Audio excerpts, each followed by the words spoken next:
तो कीर्तन माई सुनी रे मुरली की।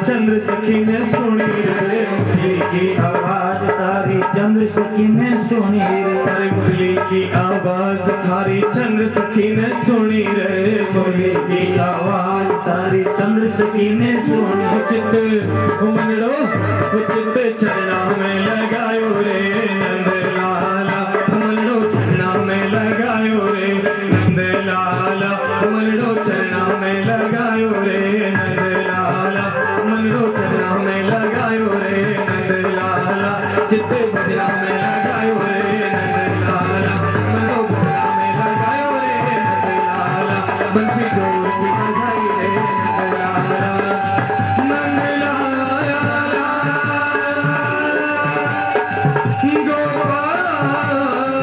गोपाल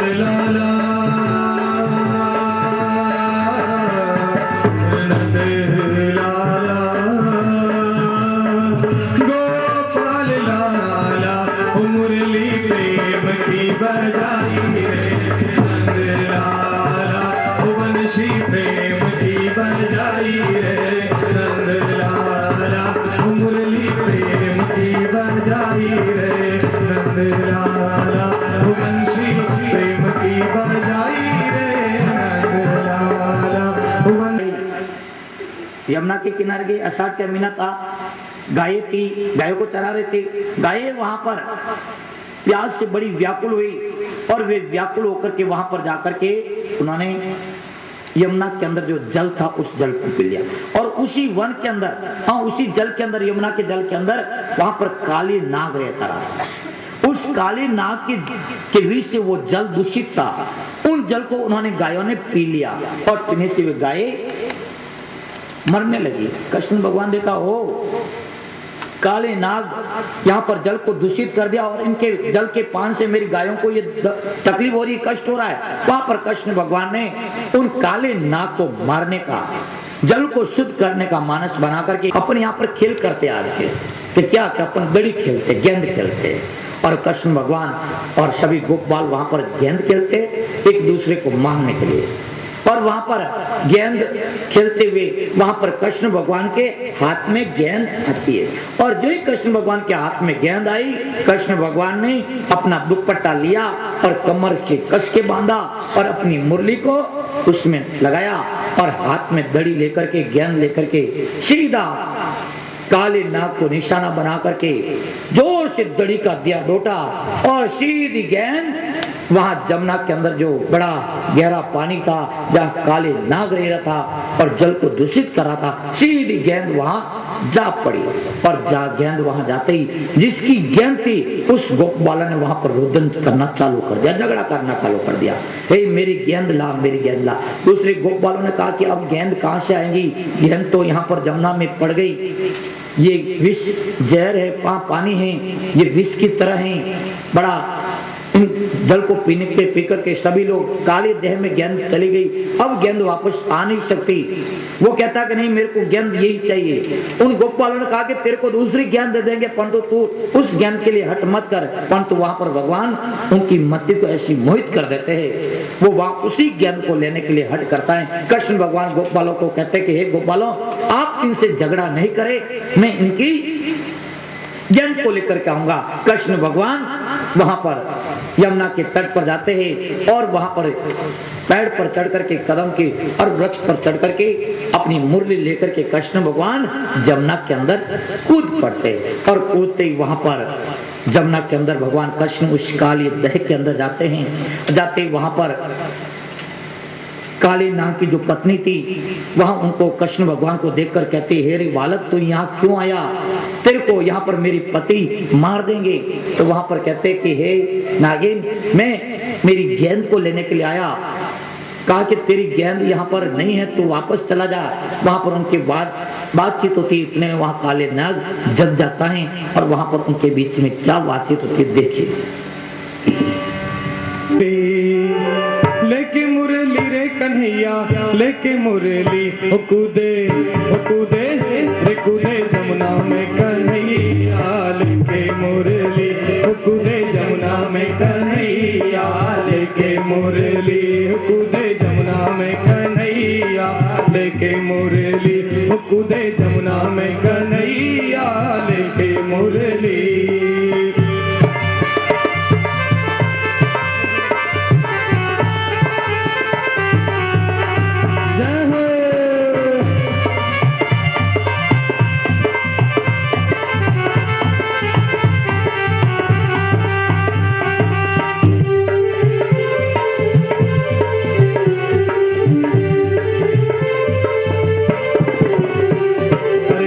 पड़े बनवारी जल में ग्वाले रोवे सारे, कूद पड़े बनवारी जल में ग्वाले रोवे सारे, अरे कुछ तो ग्वाले घर को भागे यशोदा जाए पुकारे, कुछ तो ग्वाले घर को भागे यशोदा जाए पुकारे। वो जल में जमुन में वो जल में कूद गयो तेरो छैया, लेके मुरली वो जल में कूद गयो तेरो छैया, लेके मुरली वो कूदे जमुना में कन्हैया, लेके मुरली वो कूदे जमुना में कन्हैया, लेके मुरली।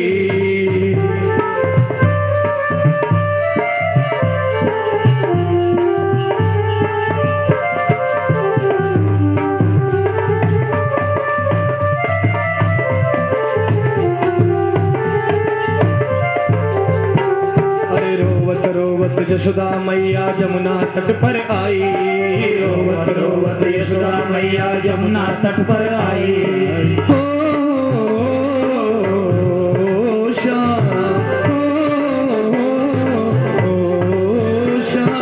रोवत रोवत यशोदा मैया जमुना तट पर आई, रोवत रोवत यशोदा मैया जमुना तट पर आई।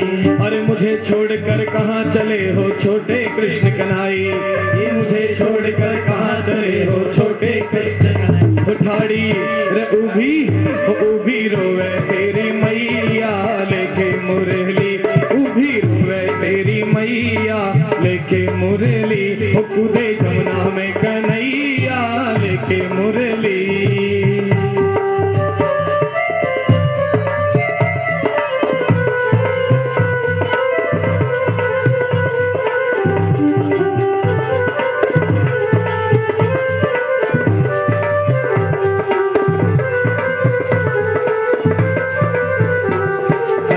गए पाताल लोक वहाँ बैठी नागन पाई, कृष्ण गए पाताल लोक वहाँ पर नागिन पाई, सोया नाग जगाधर नागन बोले कृष्ण कन्हई, सोया नाग जगाधर नागन बोले कृष्ण कन्हई। हो गेंद दड़ी मेरी हो गेंद दे तेरी नागनिया, लेके मुरली गेंद दे तेरी नागनिया, लेके मुरली कूदे जमुना में कन्हैया, लेके मुरली।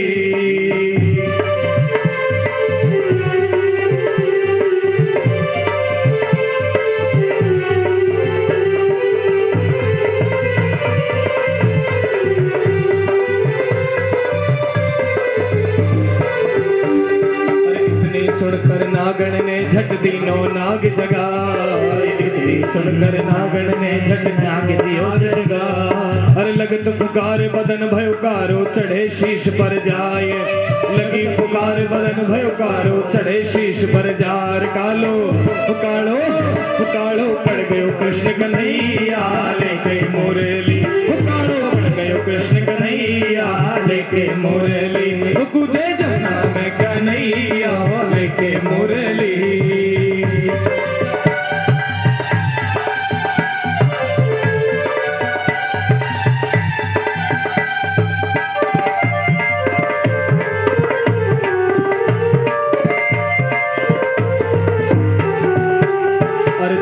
थोड़ा करके हरि ने अपना बदन पसारा, थोड़ा थोड़ा करके हरि ने अपना बदन पसारा, चरण पकड़ कर नागन बोली छोड़ो पति हमारा, चरण पकड़ कर नागन बोली छोड़ो पति हमारा तब से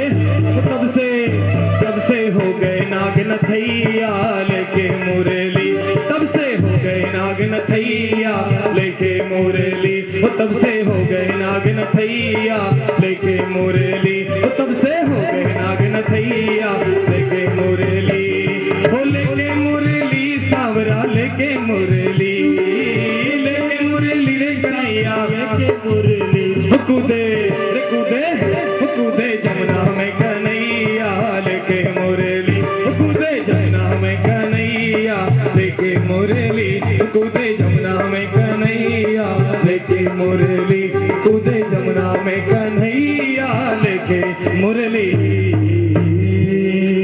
बोले कृष्ण भगवान की जय हो।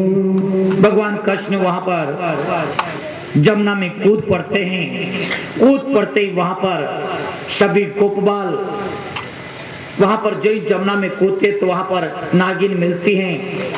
नागिन कहते कि हे बालक तू यहाँ क्यों आया? कृष्ण भगवान कहते कि हे नागिन, मैं मेरी गेंद को लेकर के आया, गेंद लेने के लिए, मेरी गेंद को ढूंढने के लिए आया। वहां पर इस तरह से उनको कहते कि यहाँ से चला जा, नहीं तो मेरे पति तेरे को खत्म कर देंगे, कोई यहाँ पर आ नहीं सकता। तो वहां पर कृष्ण भगवान कहते हैं कि तेरे पति को जगा दे, मैं बिना मेरी गेंद लिए मैं नहीं जाऊंगा।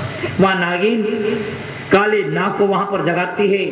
काले नाग जगते ही वहां पर कृष्ण भगवान को वहां अपने फणों से वहां पर जहर गलता है, कृष्ण भगवान को काला कर देता है और कृष्ण भगवान को वो अपने अंदर बांध देता है। काले नाग चारों तरफ लपेट जाता है।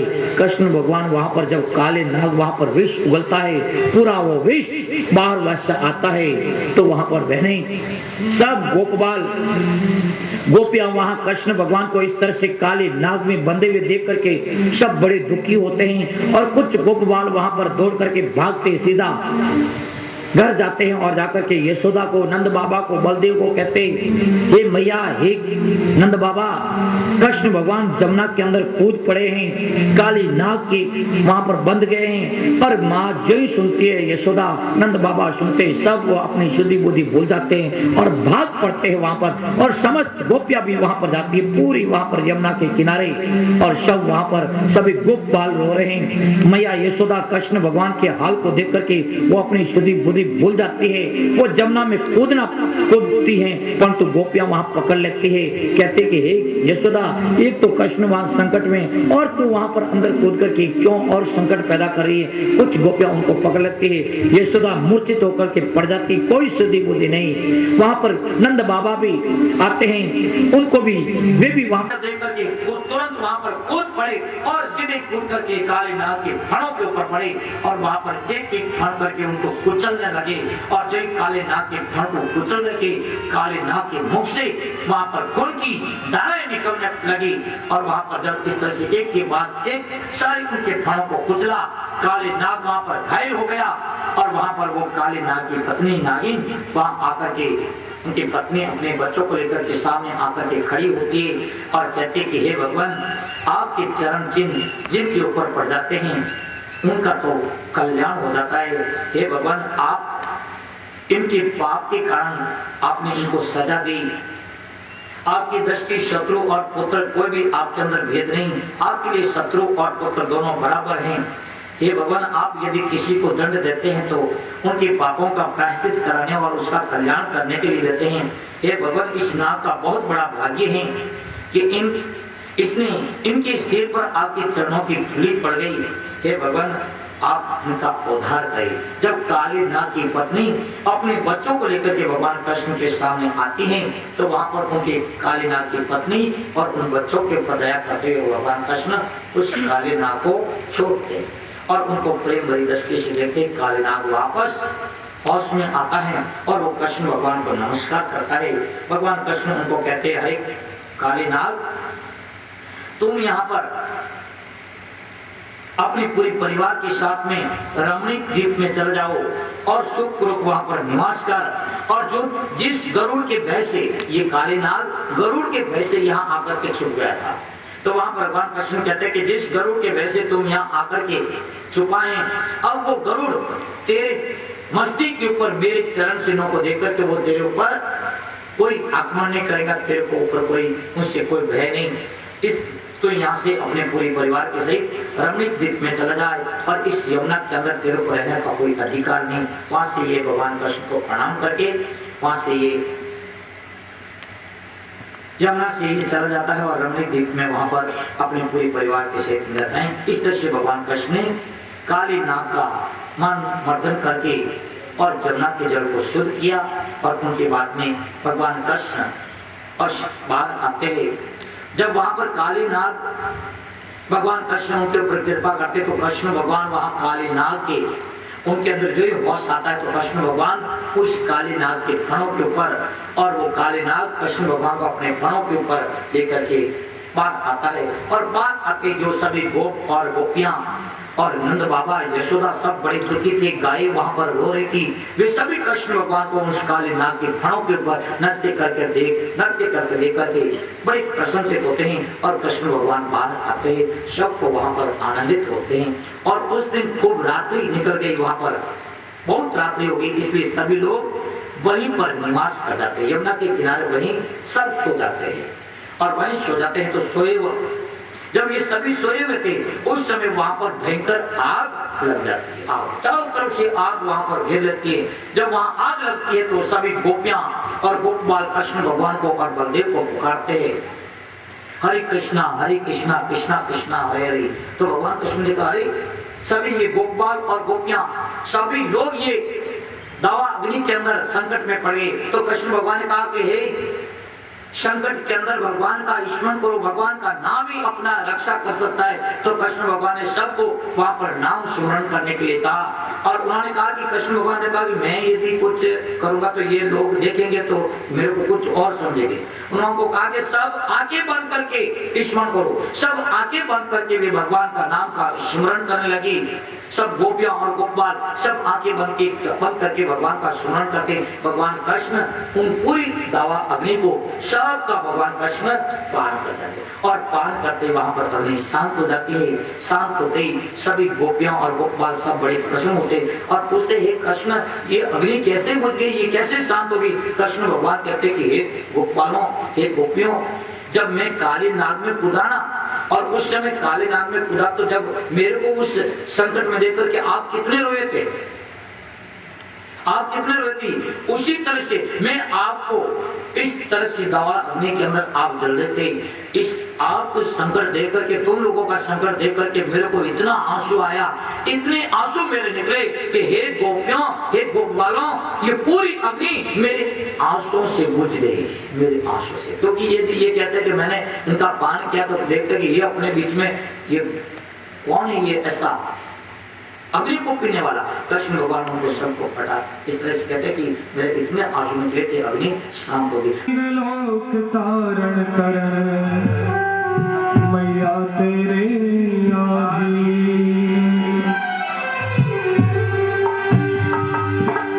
राधिका गोरी से बिरज की छोरी से, राधिका गोरी से बिरज की छोरी से मैया करावे गाँव। राधिका गोरी से बिरज की छोरी से मैया करावे गाँव। हरि ये बंधन है प्रेम का बंधन है प्रेम का। राधिका गोरी से बिरज की छोरी से मैया करा दे मेरे गाँव। उम्र तेरी छोटी है, नजर तेरी खोटी है, उम्र तेरी छोटी है, नजर तेरी खोटी है, कैसे करा दूं तेरे गाँव। अगर ये बंधन है प्रेम का, राधिका गोरी से बिरज की छोरी से मैया करा दे मेरो ब्याह।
लाला सुन यशोमती मैया मेरी बढ़ती उम्र राधे बड़ी सुंदर मेरी बढ़ती उम्र राधे बड़ी सुंदर मेरो ब्याह कर दे ब्याह कर देरी बोले नंद लाला सुन यशोमती मैया बोले नंद लाला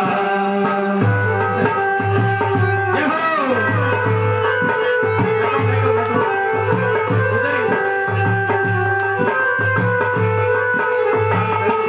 राधे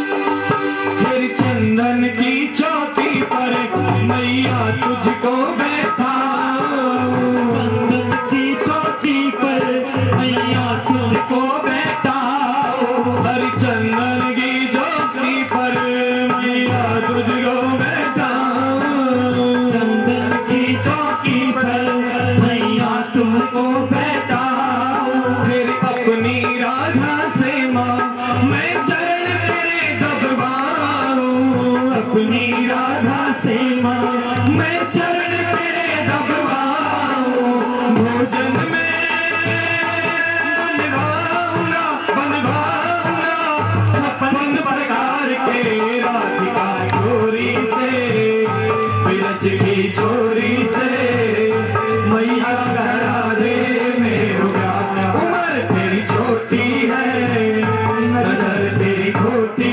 है कैसे करा दूं तेरा ब्याह राधे बैठो बैठो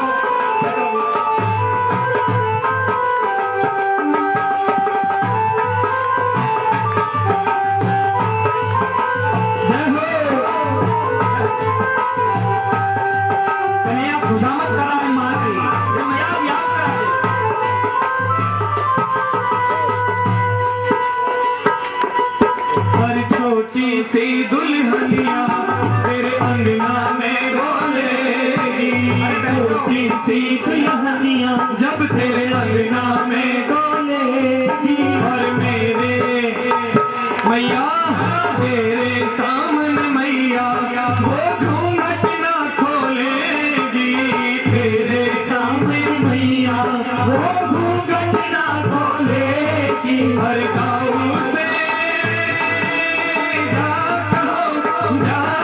बैठेंगे द्वार पे राधिका छोरी से बिरज की छोरी से मैया करा दे मेरो ब्याह हरी एक बंधन है प्रेम का बंधन है प्रेम का राधिका छोरी से बिरज की छोरी से मैया करा दे मेरो ब्याह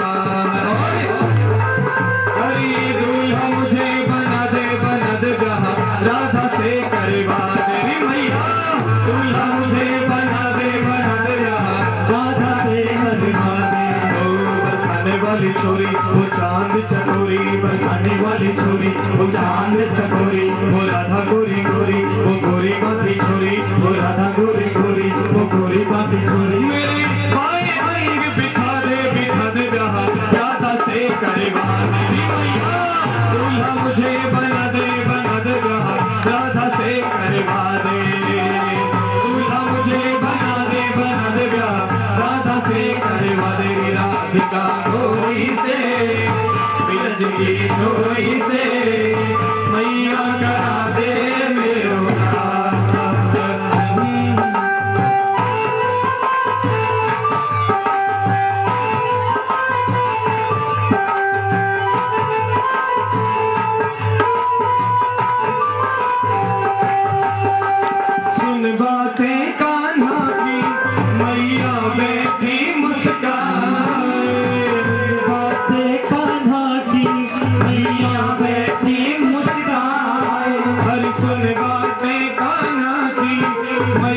बैठी मुस्काए, बातें कान्हा की मैया बैठी मुस्काए, और लेके बलैया मैया हिवड़े से अपने लगाए, लेके बलैया मैया हिवड़े से अपने लगाए, नजर कहीं लग जाए ना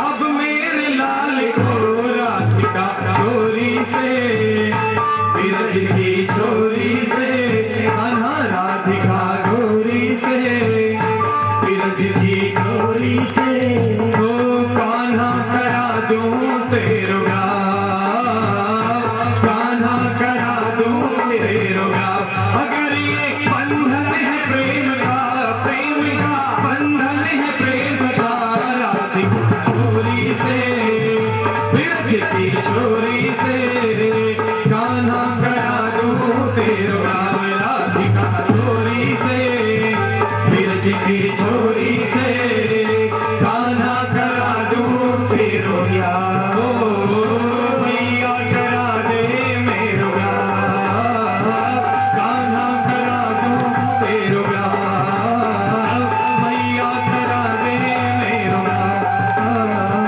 कान्हा करा दूं तेरो गाँव। बोले कृष्ण भगवान की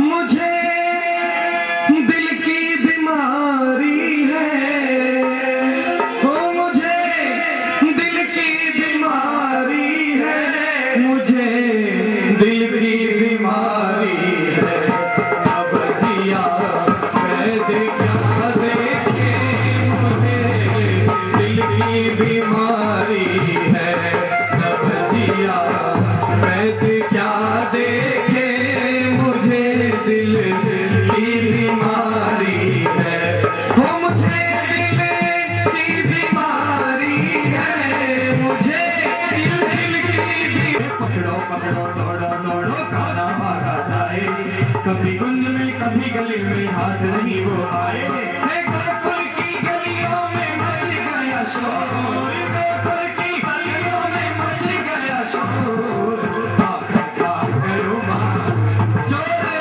नखरे खटे किशोर, माखन खा गयो माखन चोर।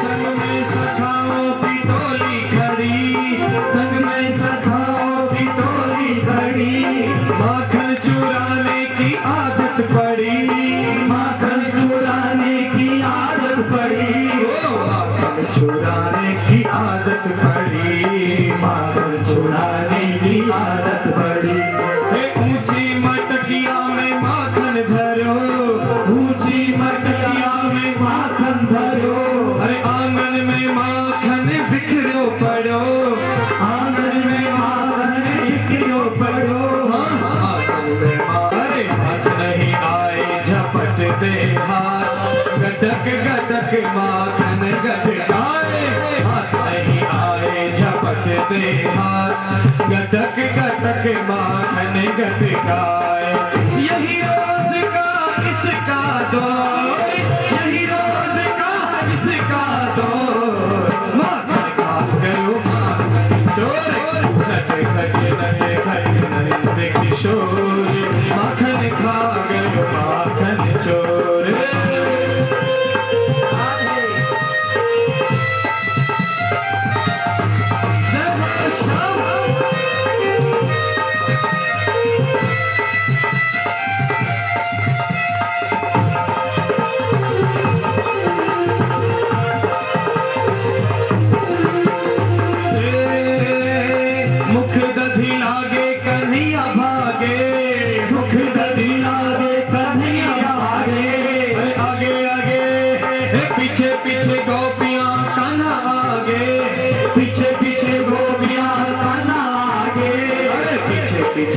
गोपियाँ कान्हा आगे, पीछे पीछे गोपियाँ कान्हा है माखन चुरा। अरे दूंगी उलाहनों में तेरे घर जाए, दूंगी उलाहनों में तेरे घर जाए, तेरी उलाहना में तेरे घर जाए। अरे पकड़ो है ग्वालिन कन्हैया को हाथ, पकड़ो है ग्वालिन कन्हैया को हाथ, लाई नंद द्वारे कन्हैया लेकर साथ। पकड़ो है ग्वालिन कन्हैया को हाथ, लाई नंद द्वारे कन्हैया लेकर साथ। अरे आयो तेरो लाला, आयो तेरो लाला मेरी मटकी को खोल, माखन खा गयो माखन चोर। आयो तेरो लाला मेरी मटकी को खोल, माखन खा गयो माखन चोर। किशोर माखन खा गयो माखन चोर, नटे गटे नटे खटे नंद किशोर माखन खा गयो माखन चोर।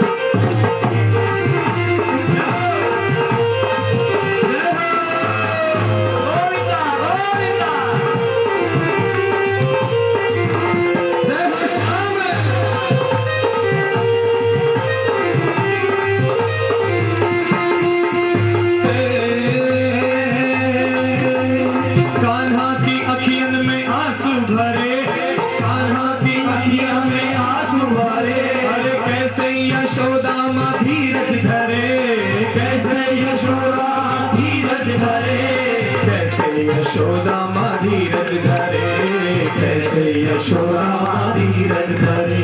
हे माखन मिश्री को भोग लगाए, माखन मिश्री को भोग लगाए। रूठे कन्हैया को लीनो मनाए, रूठे कन्हैया को लीनो मनाए, रूठे कन्हैया को लीनो मनाए, रूठे कन्हैया को लीनो मनाए। लीलाधारी की लीला अपार, बोलो कन्हैया की जय जयकार। लीलाधारी की लीला अपार, बोलो कन्हैया की जय जयकार। माखन को नहीं, माखन को नहीं, माखन को नहीं, यो है चित चोर, माखन खा गयो माखन चोर। खटे खटे खटे नंद किशोर माखन खा गयो माखन चोर। खटे खटे खटे नंद किशोर माखन खा गयो माखन चोर। पकड़ो पकड़ो दौड़ो दौड़ो खाना भाग जाए, पकड़ो पकड़ो दौड़ो दौड़ो खाना भाग जाए। कभी कुंज में कभी गलिंग में हाथ नहीं वो आए, अरे कभी कुंज में कभी गलिंग में हाथ नहीं वो आए। हे गोकुल की गलियों में मच गया शोर, गोकुल की गलियों में मच गया शोर, माखन खा गयो माखन चोर। रटे रटे रटे नंद किशोर माखन खा गयो माखन चोर। रटे रटे रटे नंद किशोर माखन खा गयो माखन चोर। रटे रटे रटे नंद किशोर माखन खा गयो माखन चोर। माखन खा गयो माखन, माखन खा गयो माखन चोर। माखन खा गयो माखन चोर, माखन खा गयो माखन चोर। खाता थोड़ा और ढोता ज्यादा है, बिगड़ा खूब करते। तुम बड़े पहलवान हो, हटे कटे हो, और हम छोटे बालक है। जो मल युद्ध होता है तो वो बराबरी के साथ में होता है। कुश्ती, मल युद्ध मतलब कुश्ती, बराबर के वेग के साथ में हुए। तेरा यदि 125 किलो का वजन है तो सामने वाले का भी 125 किलो वजन होना चाहिए। यदि एक जने का 125 किलो है, दूसरे का यदि 21 किलो है, तो वहां कोई युद्ध थोड़ी होता है। तो कृष्ण भगवान ने कहा, अरे चाणूर मुष्टिक, तुम बड़े पहलवान हो, बड़े हटे कटे हो, और हम छोटे। देखने वाले खूब निंदा करते कि देखो ये छोटे बालक है और कहाँ ये बड़े कंस के बड़े बड़े पहलवान। तो वहां पर कुछ लोग चले जाते हैं, कुछ लोग वहां पर रहते तो बड़े अपने पाप को देखते कि कौन सा ऐसा हमने पाप किया जो इस तरह की ये हमको घड़ी देखने को मिल रही है। वहाँ कृष्ण भगवान दोनों, कृष्ण भगवान और बलदेव उन चाणूर मुष्टिक आदि सभी पहलवानों को वहाँ कुश्ती के अंदर, मल्ल युद्ध के अंदर पछाड़ते हैं, उनको खत्म करते हैं। और खत्म करते ही कंस जो वहां पर युद्ध के, मल्ल युद्ध के जो वाद्य यंत्र बज रहे थे, एकदम खड़ा होकर के कहता अरे ये बंद करो, और वहां पर वो वाद्य यंत्र बंद करवाता है। और वहां पर कहता है कि इन गोप बालों को, दंड बालकों को यहाँ से मथुरा से बाहर निकाल दो, नंद बाबा को भी बाहर निकाल दो, इन गोप बालों की सारी संपत्ति छीन लो। और वहां पर ये क्रोध के अंदर बोल देता है कि वसुदेव और देवकी को भी नष्ट कर दो, खत्म कर दो। जो वहां पर वसुदेव और देवकी के लिए मारने के जो बोलता है कंस, एकदम कृष्ण भगवान वहां पर जो मल्ल युद्ध के अंदर सारे गोपबाल उनको घेरे हुए, और वहां कुश्ती के मैदान के अंदर ही वहां पर कृष्ण भगवान की जय हो, बलदेव भैया की जय हो, इस तरह जो जय जयकार गुजरा था। जब वहां पर कंस इस तरह से बोला देवकी और वासुदेव को नष्ट कर दे, तो एकदम कृष्ण भगवान वहीं से कूद पड़ते और सीधा कंस की छाती पर जा पड़ते हैं और उनको दबोच करके नीचे पटक करके उनका कंठ दबाते हैं और कंठ निकालते उनके प्राण निकल जाते हैं। वहां पर कृष्ण भगवान की सब गोपबाल जय जयकार करते हैं, कृष्ण भगवान की जय हो, बाऊ भैया की जय हो। और वहां पर सभी देवता पुष्पों की वर्षा करते हैं, बड़ी जय जयकार होती है। और कृष्ण भगवान सीधे अपने कारागृह में जाते हैं, माता देवकी और वसुदेव महाराज को प्रणाम करते हैं।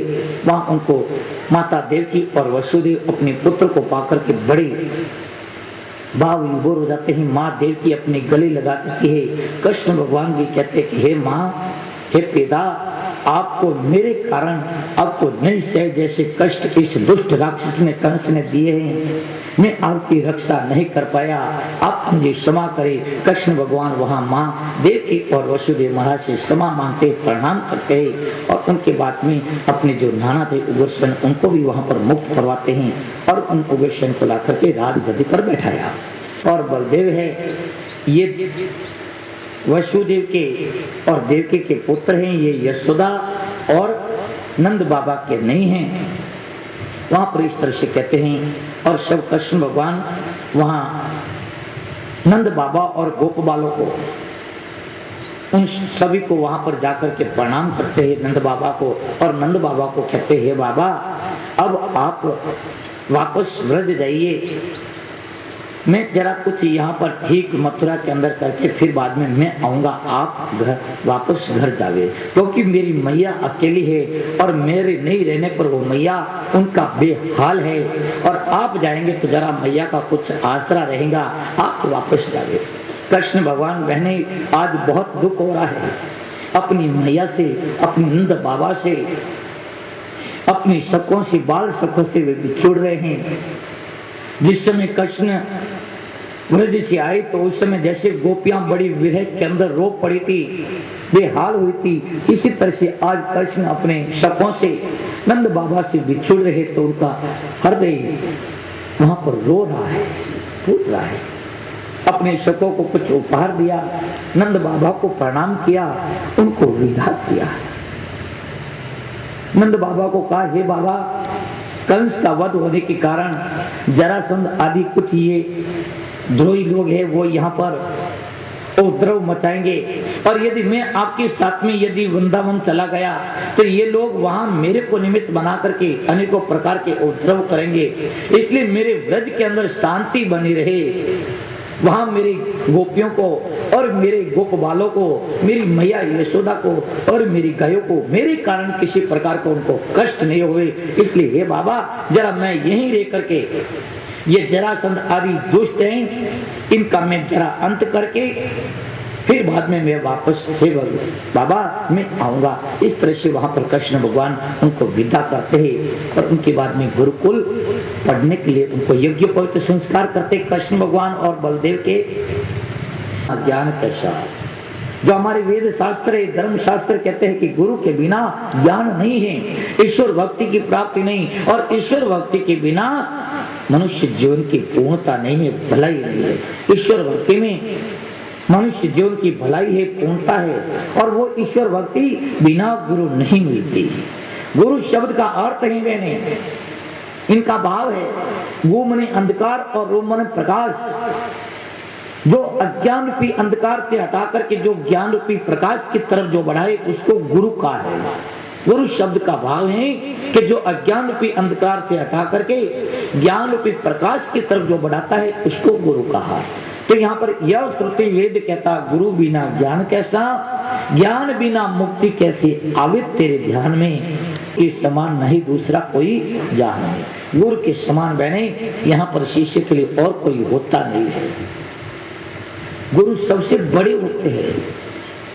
कई जगह तो गुरु को ईश्वर से भी महान कहा गया है, ईश्वर से भी बड़ा कहा गया है। बहने ध्यान देना भाइयों, गुरु को ईश्वर से भी बड़ी संज्ञा दी गई है। क्यों दी? क्योंकि गुरु और ईश्वर में बहुत बड़ा भेद है। थोड़ा ईश्वर के पास में यदि जीव जाता है तो वहां पर ईश्वर उस जीव को उनके कर्मों के अनुसार उनको गति देते हैं। जैसा कर्म होता है वैसे उनकी गति देते हैं। ऊंच नीच जीव को चाह करके कि भाई इनको कर्म तो ऐसे हैं और इनको ऐसी गति नहीं दे करके मैं इनको ऐसी गति दे दूं, वहां पर चाह करके भी भगवान जीव को किसी और दूसरी गति दे नहीं सकते। जैसा कर्म करेगा वैसा फल देगा भगवान, यह है गीता का ज्ञान। जैसा जीव कर्म करता है वैसा फल भगवान उनको देते हैं, उसको गति देते हैं। भगवान अपने नियम बनाते हैं परंतु उसको तोड़ नहीं सकते। भगवान के सामने वहां पर एक नियम है परंतु गुरु के सामने ये नियम वहां पर रत्ती मात्र वहां पर कारगर नहीं होता। यदि गुरु के सानिध्य में, गुरु की शरण में पापी से भी पापी व्यक्ति, ये छोकरे कौन है, ये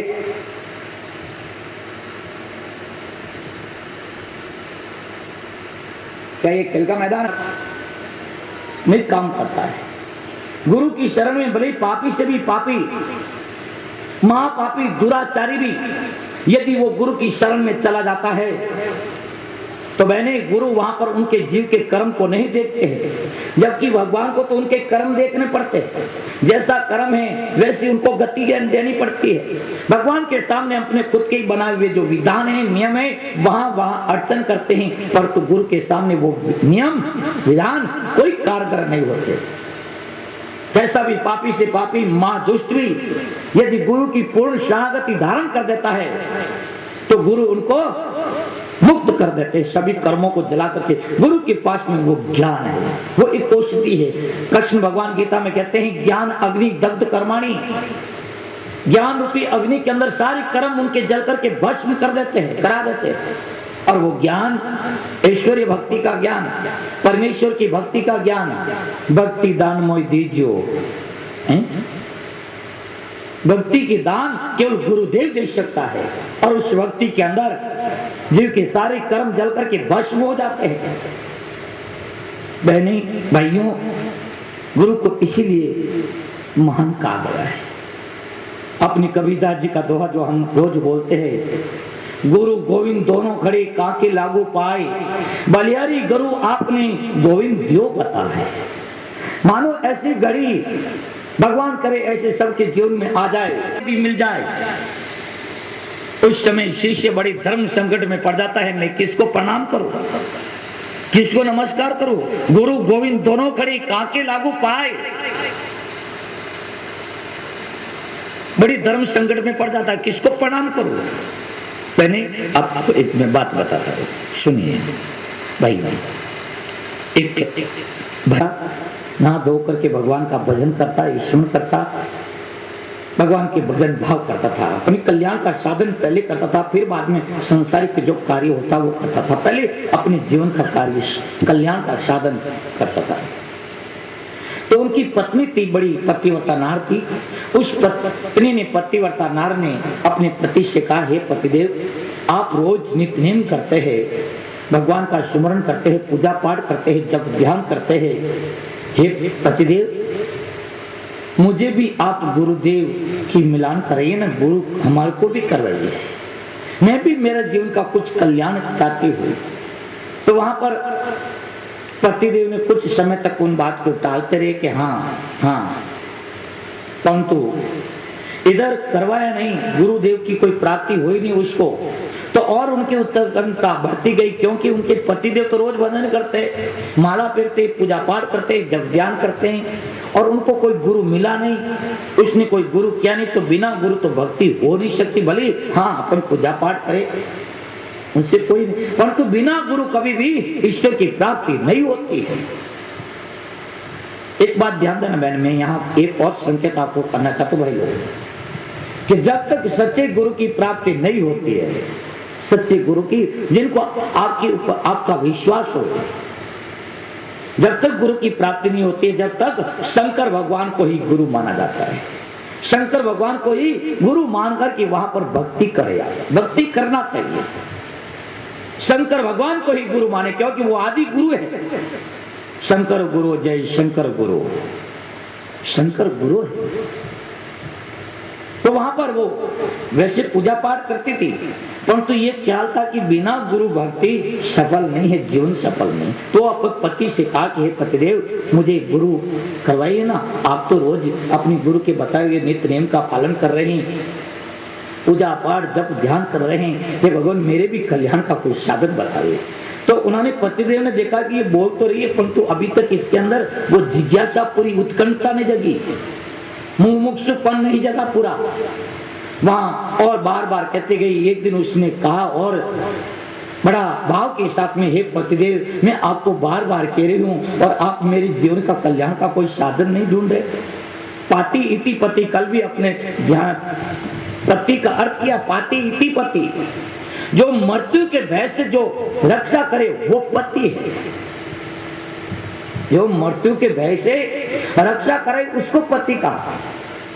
हे पतिदेव, आप मेरे जन्म मरण का बंधन टूट जाए, हे पतिदेव ऐसा मुझे कोई मेरी रक्षा कीजिए ना, आप मेरी सुरक्षा का भार लिया है। तो वहां पर उनके पतिदेव जब इस तरह की उत्कंठा जगती है, तो वे पतिदेव उनको कहते कि हे देवी, ऐसा करना कि तू प्रातःकाल उठना और प्रातःकाल उठ करके नगरी के बाहर निकलना, और गांव के बाहर जो तेरे को पहला व्यक्ति मिल जाए वो तेरा गुरु है, तो तेरा गुरु है। पति की आज्ञा मिल गई, बड़ी प्रसन्नचित हुई, और प्रातःकाल ब्रह्म मुहूर्त में जल्दी उठी और उठ करके सीधी नहा धो करके गांव के बाहर गई। और बाहर जाती तो आपको पता है कौन मिलता है गांव के बाहर? गांव के बाहर किनो वास है? जो जोगी था, नातड़ा था, जोगी कालबेलिया वहां पर गांव के बीच पर दरवाजे के बाहर मिल गया। पति की आज्ञा थी कि जो भी तेरे को पहले मिल जाए उसको गुरु बनावे।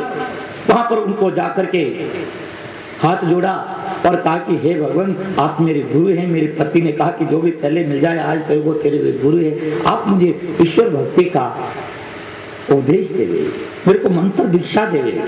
तो उस कालबेल था, तो वो कालबेलिया साधु रूप में, उसने कहा कि घर बैठे गंगा आई, माने मछली खुद ही शिकार के लिए आई। वो मन में बड़ा प्रसन्न हुआ और उसने कहा कि हे छोकरी, हे जा, मैं तेरे को मंत्र दीक्षा दूंगी, पहले तू घर जा और घर जाकर के 16 श्रृंगार सज करके आओ, और 16 श्रृंगार सज करके और पूजा पाठ की थाली लेकर के तो लेकर आ, पूजा पाठ आदि की थाली सजा करके और 16 श्रृंगार सज करके आओ। इधर गुरुदेव की आज्ञा मिल गई, बड़ी भाव और उमंग के साथ में वापस घर आई और नए वस्त्र पहने, 16 श्रृंगार किया, सारे आभूषण धारण किए, गहने और पूजा की थाल लेकर के वापस गई अपने गुरुदेव के पास में। ध्यान देना बहने, भले गुरु चाहे कपटी है, चली है, परंतु यदि अपना भाव शुद्ध है सब कुछ प्राप्ति होती है। श्रद्धावान लभते ज्ञानम, श्रद्धावान व्यक्ति ज्ञान को प्राप्त करता है। वो बड़ी भाव के साथ में पतिदेव की आज्ञा थी और इधर गुरु भी मिल गए, उन गुरु की भी आज्ञा मिल गई, बड़े भाव और मन के साथ में बड़ी हृदय के अंदर हिलोड़ा है और वो चल पड़ी गुरुदेव करने के लिए, गुरु को बैठने के लिए। कर श्रृंगार करके वो चल पड़ी।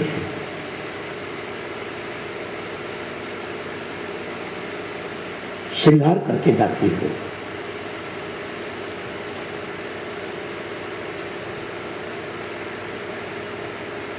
तो है ये वो श्रृंगार वाला भजन। हैं? गुरु सौ मिलवा चालो ये सजलोनी सिंगारो पिया जो मिलवा चालो ये सजलेनी सिंगारो अरे सजलेनी सिंगारो कर लेनी तियारो सजलेनी सिंगारो कर लेनी तियारो गुरु सौ मिलवा चालो ये सजलेनी सिंगारो पिया जो मिलवा चालो ये सजलेनी सिंगारो। वहां पर गुरुदेव से वहां पर मिलने के लिए वो चल पड़ी, श्रृंगार सज करके बहने और गई और जाकर वहां पर गुरुदेव को प्रणाम किया, पूजा की सारी सामग्री रखी और वहां पर सामग्री रख करके गुरुदेव का पूजन किया और पूजन करने के बाद में उसने बड़े भाव के साथ में हाथ जोड़ करके कहा, हे गुरुदेव मुझे भगवान की भक्ति का उपदेश दीजिए। तो गुरुदेव उनको कहते हैं कि क्यों कपटी था? उसने कहा, हे मैं तेरे को ईश्वर भक्ति का ज्ञान कराऊंगा, भक्ति दूंगा, परंतु सबसे पहले तू माया मोह छोड़। आज जो माया है इन माया से तू मोह को छोड़। मतलब जो सोली श्रृंगार सज करके आई है सारी आभूषण इनको तो यहाँ खोल कर रख दे, इसको छोड़। मोह माया त्याग, मोह माया को त्यागेंगे जब जाकर के तेरे को ईश्वर भक्ति की प्राप्ति होगी। गुरु ने कहा तो तुरंत उसने पहले कहा कि सोली श्रृंगार सज करके आओ, सोली श्रृंगार सज करके आई और गुरु ने कहा कि मोह माया त्याग, तो सारा उसने आभूषण खोल करके रख दिया। उनके बाद में कहा कि हे खड़ी हो, मैं तेरे को मंत्र दीक्षा दूं। तो वो खड़ी हो गई। उसने देखा भी खड़ी करके कोई दीक्षा देंगे। वो कहाँ बैठे थे? वहां गांव के बाद जो बीच का था ना कुआं, उन कुएं के ऊपर बैठ करके दीक्षा दे रहे थे। उनको खड़ी किया, वो खड़ी हुई कि शायद खड़ी करके कुछ उपदेश देंगे। जो ही वो खड़ी हुई तो वो जोगी रूप में, कालबेली के रूप में वो गुरु थे, उनने उस बहन को जोर से धक्का दिया, कुएं के अंदर धकेल दिया उसको। और जो ही कुएं में धकेला, बहने सच्ची श्रद्धा थी, उनके अंदर कोई छल नहीं था। जो ही कुएं में धकेला एकदम तिलोकी की नाथ, चार भुजा नाथ ने देखा मेरे भक्ति के अंदर कहीं दाग लग जाएगा, कहीं ये गुरु की भक्ति के अंदर कहीं आँच आ जाएगा। तुरंत तिलोकी का नाथ, चार भुजा नाथ तुरंत वहां पर प्रकट हो जाते हैं और उस बहन को जो कुएं के अंदर धकेल दिया था, उस कुएं के अंदर वो चार भुजा का नाथ अपने हाथों में लेकर के वो बाहर आ जाते हैं। और बाहर आते ही वहां पर वो गदगद हो जाती है। चार भुजे नाथ का दर्शन करके बोली चार भुजा नाथ की, चार भुजे नाथ का दर्शन करके वो बड़ी असमंजस में पड़ गई। एक तरफ तो तिलोकी का नाथ और दूसरी तरफ गुरु खड़े हैं। गुरु गोविंद दोनों खड़े, काके लागू पाए, गुरु और गोविंद दोनों खड़े हैं। अब वो किसको पाम लगे, बड़ी धर्म संकट में पड़ गई बहन। और वहां पर बहने जो ज्ञानी व्यक्ति होता है, बड़ा स्वच्छ दिल वाला होता है, वो कभी धर्म संकट में पड़ता नहीं। वो अपनी युक्ति और युक्ति से उस धर्म संकट में भी वो उबर जाता है। उसने तुरंत कहा कि बलिहारी गुरु आपने, हे गुरुदेव वारी आपने ही, बलिहारी आपने ही, हे गुरुदेव बलिहारी आपने गोविंद दियो बताया। बलिहारी तो आपने हैं जो हमको गोविंद को बता दिया। ये गोविंद तो कण कण के अंदर ओतप्रोत है, सर्वव्यापक है, सर्वशक्तिमान है। यदि ये हमको दर्शन देते तो ये पहले क्यों नहीं दर्शन दिया। आज आपकी बलिहारी हुई, हे गुरुदेव आपकी बलिहारी से गुरु गोविंद भगवान मिले हैं। हे भगवान बलिहारी गुरु आपने पहले गुरुदेव को प्रणाम किया और फिर बाद में चार भुजा नाथ को वहां पर प्रणाम किया। देखिए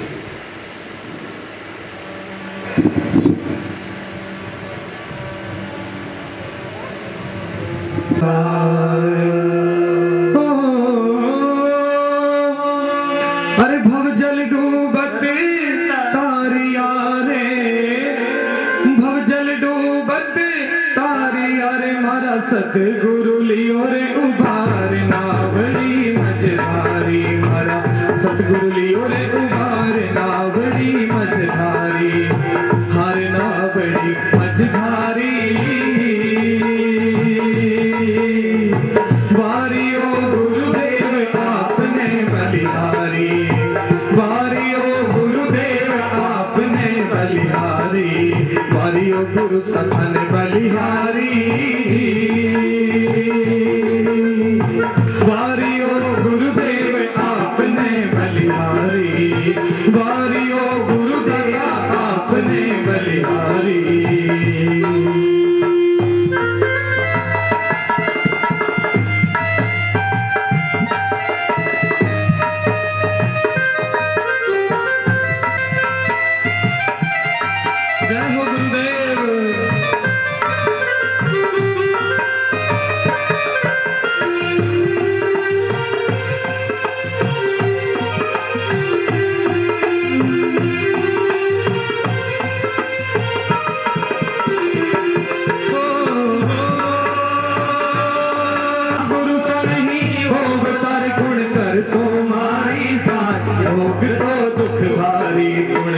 तुम्हारी सारे भोग तो दुख भारी, हर भोग तो दुख भारी जी। वारियो गुरुदेव आपने बलिहारी, वारियो गुरुदेव आपने बलिहारी।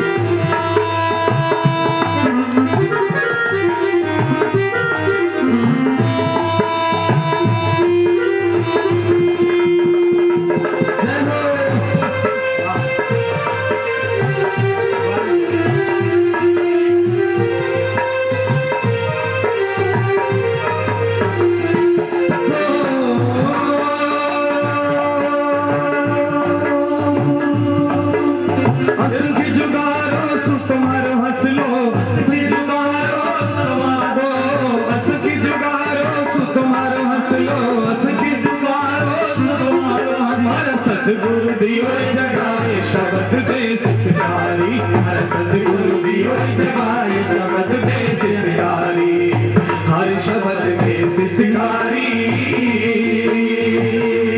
हो वारियो गुरुदेव आपने बलिहारी, ओ वारी वारी वारी मारा दादा आपने बलिहारी।